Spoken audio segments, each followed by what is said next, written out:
Welcome, everybody. Welcome to Break Through Your Blocks and Reinvent. This is a jumpstart platform for women 40 plus ready to get clarity, take the next steps, and reinvent themselves. I'm your host, Mitta Wise, and I'm a holistic and empowerment practitioner. So our speaker today, we have a man today. Thank God, we have one man at least in our series. So here today with us is Shaileen Shah, and his summit topic today is positivity for shifting mindsets. Welcome, Shaileen. Welcome. Namaste. Great to be here with you, all of you, and thank you for the opportunity. We're just so happy to have you. Welcome. Let me tell you a little bit about Shaileen. Shaileen Shah is a happiness coach, speaker, and trainer.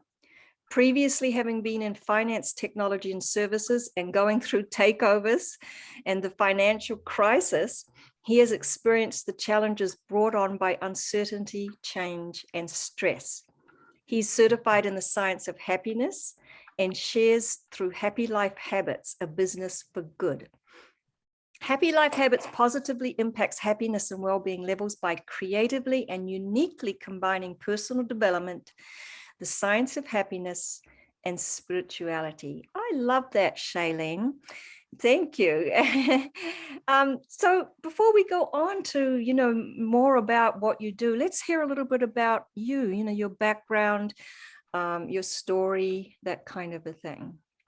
Yeah, so from a career point of view, I studied IT at university and went on to work for a US-based consultancy firm. I'm based in the UK, in London, and worked for a US-based consultancy firm and had an interesting experience there. And from there, it led me on to a further IT career in financial services and going through the different realms of career progression, developer, senior developer, technical lead, and so forth. And involved with some big projects of integrating various systems together when various other banks were taken over or integrated into it. And then obviously from the financial crisis, started to pull those things apart again and remove them. So that has been my career, and I was enjoying it, but the culture changed, the environment changed, and there was a point where the role I was doing, I wasn't suited for that role. So I was doing project management. I hadn't been skilled or resourced to do project management. So I was out of my depth, doing a role which I felt uncomfortable in, and I didn't have the support to help support me, whether with training or leadership to do that role. And I suffered from work-related stress. And I didn't know at the time it was work-related stress. So I wasn't sleeping well, I wasn't eating well, quick bites at the desk while a meeting was going on, not really looking after myself and not really having time to connect. So it was burning the candle at both ends and really sometimes just waking up and feeling I can't go into work because the brain wasn't working and I was fatigued. And that led me to visit the doctor, who diagnosed it as stress and mild depression. And they wrote me off from that work environment for a period of time. And that stepping away from that environment was what helped me to reevaluate what are the things which were important to me. It helped me to rebuild routines and habits. So I went for walks, I practiced mindfulness, I practiced deep breathing, I went swimming, I spent time with family and friends, I reflected on things, and that stress related environment where your self-worth gets knocked because you're not functioning how you've been performing before. It knocked my self-worth. So I had to remind myself of my skills and my abilities and get myself self-worth rebuilt. And so I did various things during that period to get things back on track, and thereafter continued in that work environment for a little bit longer till the final call of redundancy came through, which was going to happen because of the whole financial crisis. And at that point, I took some time out to really stop and think and decide what the next chapter was going to be for me. And that meant thinking about, again, what are the things important to me? What are my values? What are my strengths? And what are the things I enjoy? And I enjoyed personal development for more than 25 years. So Tony Robbins, Stephen Covey, and all of the greats, going to their talks, listening to their material, learning those things. Spirituality was important to me, and for a similar amount of time, a spiritual path's been there, which I've been learning about and exploring. And both of those led me to the point, interrelations between those of the message of happiness. And through that, I learned about positive psychology, which then led me to what's now known as the science of happiness. And that was just like a wow for me, because the science of happiness was giving the science to a lot of these Eastern practices and other practices which we know are good for us, but saying this is good for you because of this, from them having done the research. So that was what led me from a career in IT in corporate world to completely shifting to becoming a happiness coach, speaker, and trainer, and focusing on sharing about personal development, science of happiness, and spirituality, and helping people develop and understand habits to live a more positive and happier life, and improve their well-being. So it's things which we can control and which are in our hands. And so that's what I work with now. It's exciting. And some people might say, why focus on positivity and happiness and positive emotions? Yeah, no, that's a great question. And there's many reasons, but I'll share 3 key reasons which work for me. So the first is, when we're feeling positive, or we're feeling happy, or we're feeling grateful, these positive emotions, at the same time, we can't feel sad, depressed, angry, or frustrated. We can't have those 2 emotions or feelings at the same time. So the more often we can tap into the positive emotions, it doesn't leave room for the less empowering ones. It doesn't mean we don't feel the negative emotions or anger and that. We do feel those, but we don't need to feel them for as long as we would otherwise, and we don't need to hold on to them for as long as we would otherwise. And we can choose to recognize them, embrace them, let them do what they need to do, and then be able to move on. And sometimes we forget to do that moving on. So that's one. And related to that, the more moments we can have which are positive and happy, those moments add up to minutes, which add up to hours, which add up to days, which add up to weeks, which add up to months, which adds up to our life. So the more moments we can have happier, the more we can have a happier life. So that's one. The second is, the science has shown, and there's a researcher called Sean Acol. He's written the book, The Happiness Advantage, and he shared from the research they've done is that a brain on positive is 31% more productive than one that is negative, neutral, or stressed. And as I shared about my stress earlier, of the work-related stress, I can vouch for that. When I was stressed, my brain wasn't functioning, I wasn't able to do things, produce things, and when I'm in the positive zone, things flow, and I'm able to produce a lot more and enjoy the things I'm producing. So that's, science has shown a brain on positive is more productive. And then the third one is, when we have these positive practices, or as I also sometimes call them, self-care practices. So things like gratitude, things like meditation and mindfulness, forgiveness, and acts of kindness and compassion. What they do is they help, all of these on a regular basis help rewire our brains, but they also help build our resilience. So life is going to throw us challenges, and we will get knocked, but as we build our resilience, it stops us from falling so far, and it allows us to bounce back quicker. So those are 3 of the key reasons that I enjoy and work with positive emotions. Wonderful, and it's so true. I saw I went to your site, and I saw a phrase that you have, and you talk about it actually a lot in your business, and you say, we are a business for good. Tell us more about what that means to you. You know, we all have different ideas of what that means, but what does it mean to you? Yeah.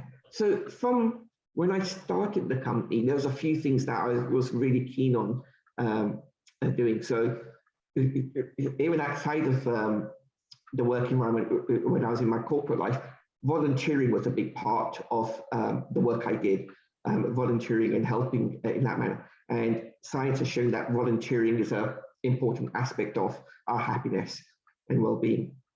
And so a business for good for me is one which is not focused on profits, but focused on impact and bringing good into the world.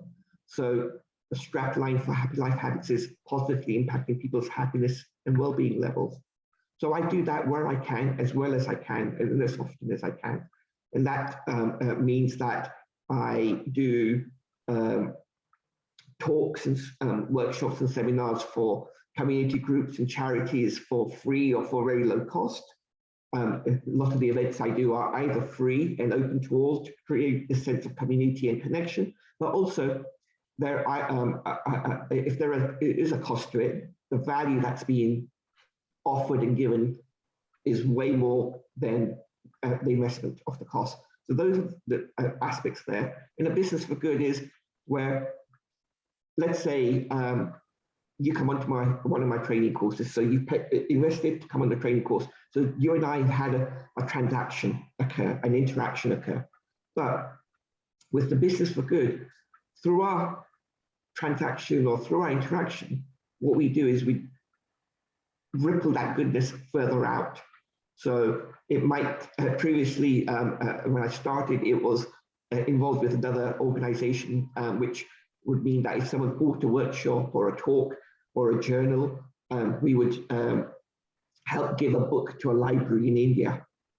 So we've done a transaction, but we're helping someone who we don't even know and creating that ripple of positivity. So that's there. And more recently, it's along the lines of where if a corporate comes and it hires me for a workshop, then a proportion of the investment that they do or the fee that's charged is then used to make spaces available at either low cost or free for those who aren't able to on some of the other training facilities that we have, or do a free talk for a community group.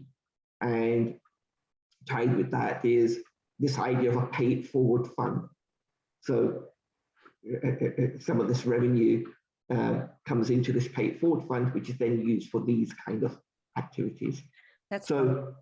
yeah. So the key here is it's looking to produce more good in the world, and have that ripple out.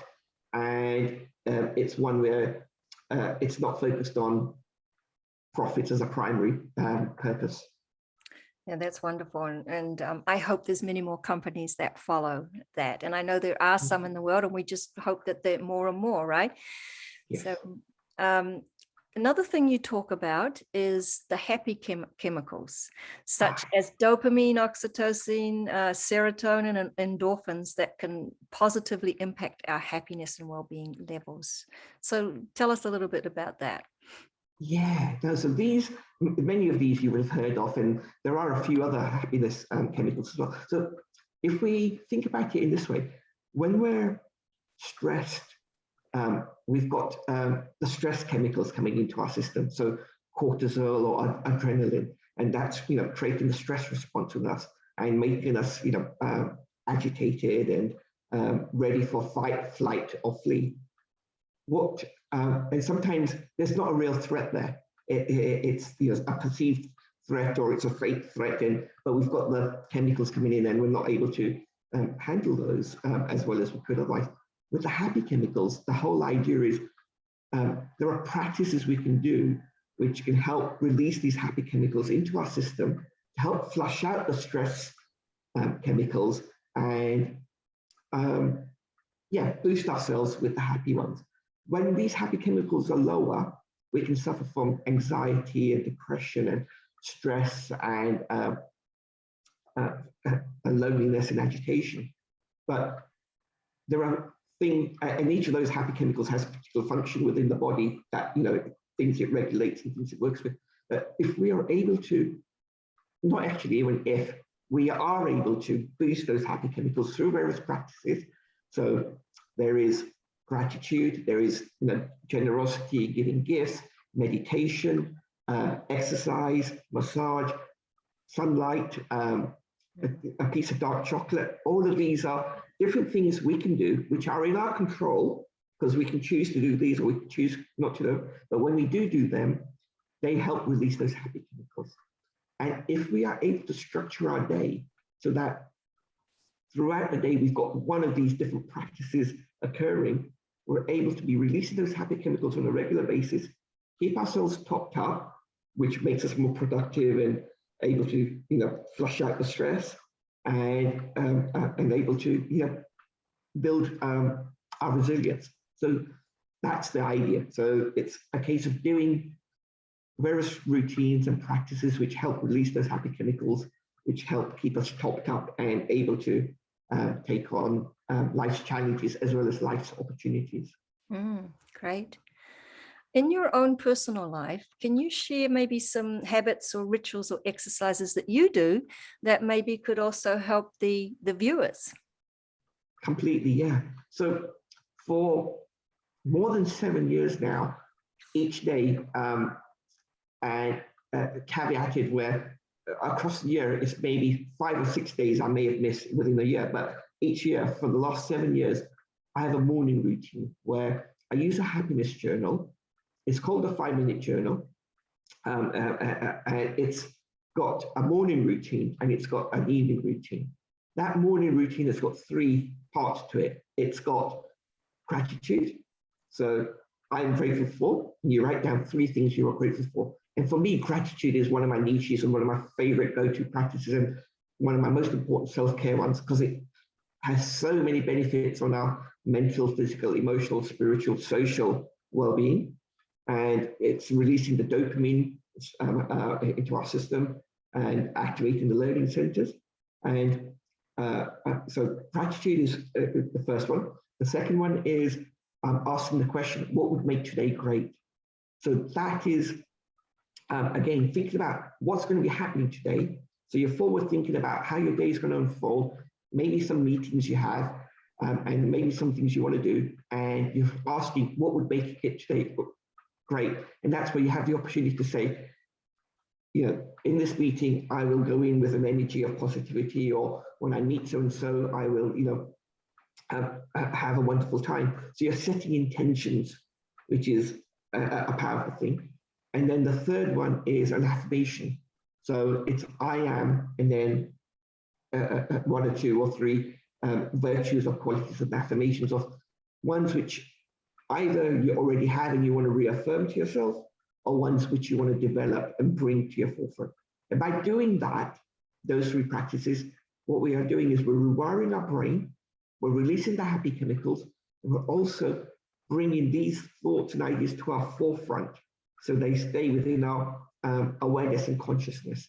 And the end of day practices are asking, what was 3 good things that happened today? So even if you had a rough and tough day, you can still find the good. And the more often we look for the good, the more good we see. What we focus on becomes our reality. So that's one. And then the other question is, either how could I have made today better? So again, you're reflecting to see how things happen, and you might be able to spot where you could have maybe been more patient, or you could have done something slightly differently, or what did I learn is the other one. So that's the journaling and gratitude. So morning and evening. I do some meditation in the morning, a few minutes of meditation using a nap. And during the daytime as well, I try and go out for a walk and do a few moments of mindfulness walking. But other practices are related to the connecting with people. So taking the opportunity to be attentive when talking with family or members or friends. And another one is linked with walking, some physical exercise. So I am looking to try and work, some stuff to do with the physical well-being, some stuff to do with the mental well-being, some things to do with the emotional and social well-being, and some stuff with the spiritual well-being. So I do pray in the mornings and There's a few prayers that I have, which I pray. And more recently, I've looked more actively within my own head when I'm having a meal, either before a meal or when I have a meal, to kind of say my own thank you or grace before having that meal. So I've started to connect that gratitude to the meal times and have that happen. That's wonderful. That was a lot of valuable insight and tips there. Thank you. And I love the way you broke it all down. You know, you had a breakdown of it. That's wonderful. Thank you. I know viewers would be excited to see and hear about your free gift. Can you tell us a little bit about it? Yeah, so there's two actually that are on offer. So one is I've got a self-care poster which we created at the start of the year when we traditionally had Blue Monday, the third Monday of January, when Christmas is a long time away, paycheck is a long time away, it's cold and people feel the blues, and it's based on it's an article which we had written in the beginning of the lockdown called Together in Isolation, and it captures different practices and things that we can do. So some of the things we've just mentioned, like gratitude and mindfulness and exercise and laughter, acts of kindness, prayer, faith. So it's one which has got a nice capturing of different things you could think about that you could be doing on a regular basis. So it's called, self-care practices. So you can pick and choose and do that. So that's a poster that's available, digital format that you can download. And the other offer is, as I mentioned, gratitude journaling are a big part for me. And I have a 30-day gratitude journaling habit immersion training course where each day we take you through to build the habits both in gratitude and in journaling, using the gratitude journal or the happiness journal that I just described. And it's a 30-day course with a private Facebook group and live Zoom calls. And I'm offering, that is normally £135. I think probably about $150 or thereabouts. And I'm offering £20 off on that for the rest of the year if anyone's interested in joining up. And at the moment, the way it works is you can just fill out a form, join the waiting list, so there's no payment taken, and then we can work out when the course is running and if it fits for you, and if it does, we'll honor that price off, and it can be done to make sure that it works for you timing wise. So those are the two things we've got available. That's lovely. Thank you for that. Viewers, so you can click below for all of Shaileen's links, including the free gifts, and make sure you take advantage of all these wonderful and valuable and generous free gifts that he's offering. And, check out all his links and different things, and give him some love and some comments and connection. Okay. Shaileen, any final thoughts, last words of wisdom? Yeah, no, absolutely. So you would have listened to different things in this breakthrough summit seminar that Vicky has put on. Listen to those, learn the lessons, or see what things resonate, but also very importantly, take action on those. So different speakers will share different things. Hopefully, some of those things will be reminders of things that you would know, and some of it will be new insights. But either way, don't just let it be information. Take it as inspiration and motivation, and take action on those things and see what works for you. So that's my message to everyone. Yeah, that's so important, isn't it? Thank you for reminding us of that. And thank you for your time and, your expertise and your tips and your love. Thank you. And so that was Shaileen Shah, and I'm Mitta Wise. And remember, the links are below. Shaileen, thank you so much. And we're going to sign off now, everybody. So take care and goodbye for now. Bye-bye, and thank you for the opportunity. Yes.